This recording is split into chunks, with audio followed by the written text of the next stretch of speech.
Hello again, it's Jen Joseph on Envisage Executive Coaching, Releasing Your Confidence. Today I want to talk about a serious topic, and it's the topic of abuse. It's something that, in a crisis situation, that its very presence is as toxic as anything you could ever come across. And violence comes in two ways, and abuse comes in two ways. It can either be done by the self against the self, or one person against another person.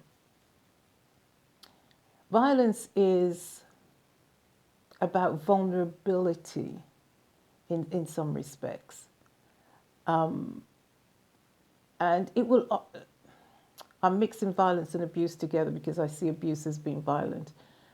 But let me stick with the term abuse. Abuse is about cornering somebody. It's about putting them in a position where they are weak and they have no way out. And for me, that is just so heinous. You know, we see abuse in many ways. We see friends gossiping on one another and trying to isolate one another. But at some point, somebody in a group of those friends will come in and say, hold on, stop, and become a mediator. But what happens when the abuse doesn't take place in an environment like that, where there'll always be one person who'll break things up and mediate? What happens if, in a crisis where you're confined, and it's yourself and your partner, or it's yourself and a parent, and the abuse is taking place? What happens then? How can the victim protect themselves? How can the abuser also protect themselves? Now, believe it or not all abusers get pleasure out of abusing. Some abusers abuse to relieve their own pressure, not necessarily pleasure. Some are just masochistic and they just get so much joy out of hurting another one. But there are some who, because they're so tormented by their own pain and don't know how to face their pain, will take it out on another. What if you're the partner of somebody like that? What if you're the child of a parent like that? How do you cope in those situations? Think about it. When you know there is no one to turn to, and you're wishing that somebody would just see some sign of what's going on, and nobody's responding, what do you do to cope? Well, I'd like to say that there is hope. And the hope starts here and here. You can build a sanctuary in your heart, and you can build a sanctuary in your mind. In your heart, begin the self-talk. Start to speak over your life. I am loved.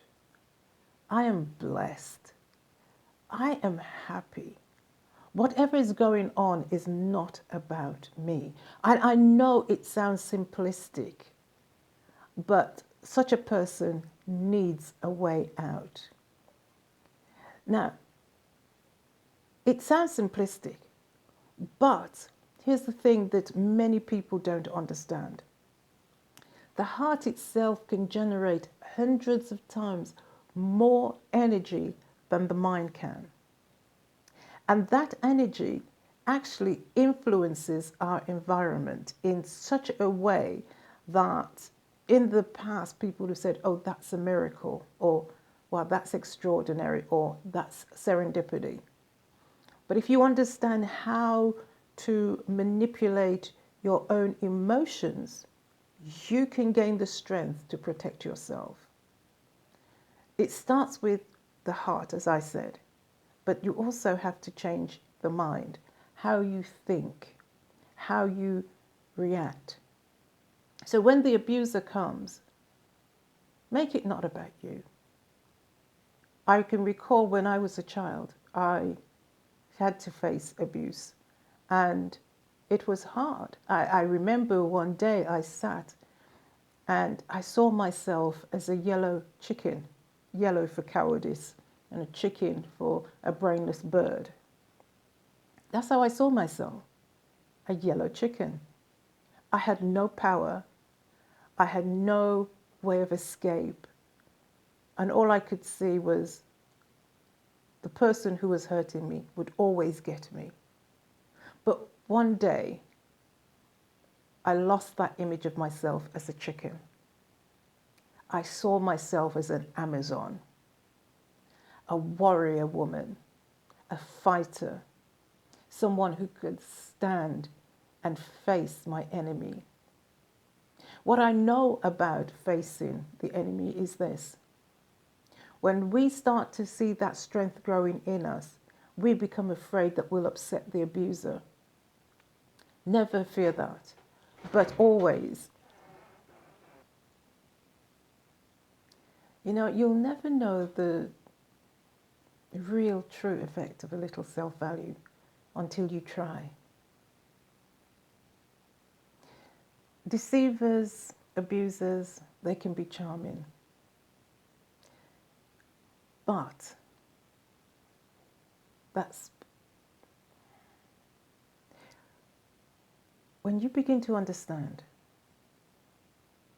that what you think, what you feel, what you conceive in your mind will either allow you to put up with things or to fight for your freedom.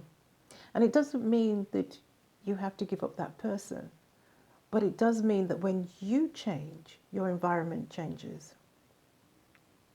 I know it doesn't sound right. You're thinking, well, why should I make the change? What about that person? Why can't people see what's going on? People don't see what they don't want to see. But for you, you can start to grow right now. You can become strong. This is a good time to start making those changes while you're in lockdown, whilst there are fewer distractions around you to occupy your time. You can start making those changes within. Start having a love fest with yourself. I love me. I am lovable. I am enough. I am wonderfully and fearfully made. I am as good as anybody else. I am worthy of being treated right. Stand up for yourself from in here first. And then you will find the strength and the courage to stand up in front of an abuser. But now is the time to start taking action. Now is the time to do the work on yourself. Now, sometimes it's hard to do it by yourself. And I'd like to invite you to join me and we can do this work together in a safe environment together. Bye for now. Jen Joseph.